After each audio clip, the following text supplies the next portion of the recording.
Hey, y'all for real though? This right here, Yeah. this goes out to all our fallen homies, yo. Come on. Hey, yo, real talk. All right? Watch out.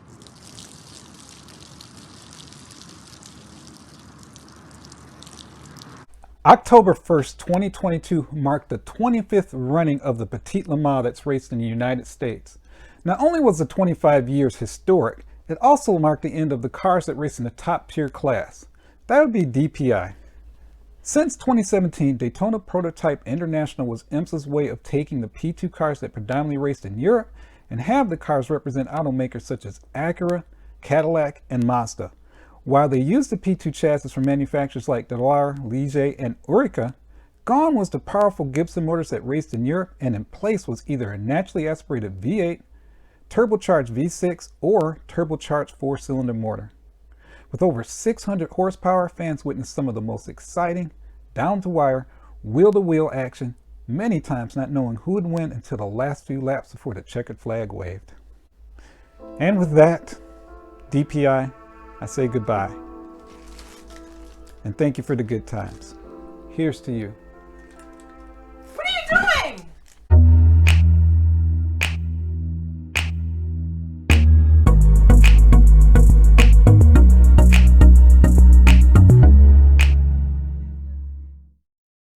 Now, as sad as it is that DPI has gone away, there is a new class that's going to take its place, and that is hypercar, or LDMH. The biggest difference is they will still use the chassis from most of the major chassis makers. That'd be the Dallara, the Oreca, Multimatic. The engine has to be coupled with a hybrid system. So they have their choices of any motor they want to use, but it has to be coupled with a hybrid system. So that's the biggest difference. So I think it will be exciting. I do have some plans to check out the first race, and that would be the 24 Hours of Daytona in Florida. So we'll see what happens. GT Spirit just announced they'll be releasing the 1970 Boss Mustang by Ruffian Cars. If you're unfamiliar with Ruffian Cars is a small tuner shop based out of California. Their first effort was this 1970 Mustang. The creator of this company's name is Chris Ashton, and he built this Mustang all by himself. If you go to their website, Ruffian Cars gets its name from the famous Ruffian American Thoroughbred racehorse that won 10 consecutive races from 1972 to 1975 and made it look easy. It was the perfect name for a race-inspired 1970 fastback Mustang that defied the norm and laid out the groundwork for all future Ruffian builds.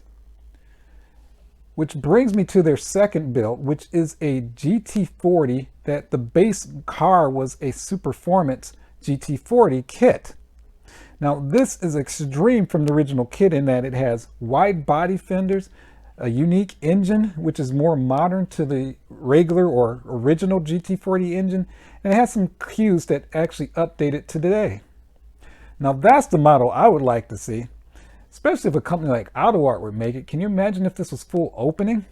I doubt it happens, but it would be really great.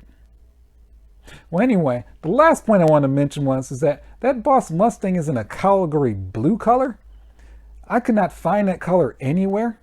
I don't know if this was GT Spirit's way of reinterpreting the original car, which is actually green, but it'd be a shame if they never make the original green color. Just saying. Now we're moving on to the hot list. The hot list are models that are soon to be released or have recently been released and they're going to sell out quickly. We're gonna start with the world's largest 1/18 scale model maker. That would be AUTOart. Starting with the Pagani Huayra Roadster BC presentation car, the number 20. Yes, the silver one. If you recall, I highly praised the version by LCD models, so expect comparisons to be done by just about every forum, YouTube channel, and publication out there. Next is the Porsche 911 GT3 RS Weiss's package in lizard green. I'm hearing there'll be a black version as well. And finally, the Lamborghini Aventador SVJ Roadster in bronze. I'm very sure there'll be a bunch of color choices for that one too. The sold out Well 1/18 scale Lexus LFA in pearl yellow will be reissued in the next few weeks. This is a fully opening diecast model with interchangeable wheels. There will also be a version in the white with a carbon roof. Despite having all these great accessories and it being die-cast, the AUTOart one is still better. Last but not least, BBR started pre-orders for the Maserati MC20. Now you may be asking yourself, hasn't the MC20 1/18 scale been out for a while?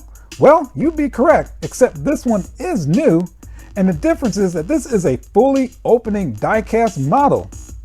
The colors are as follows: gray, blue, black, red, yellow, and of course white.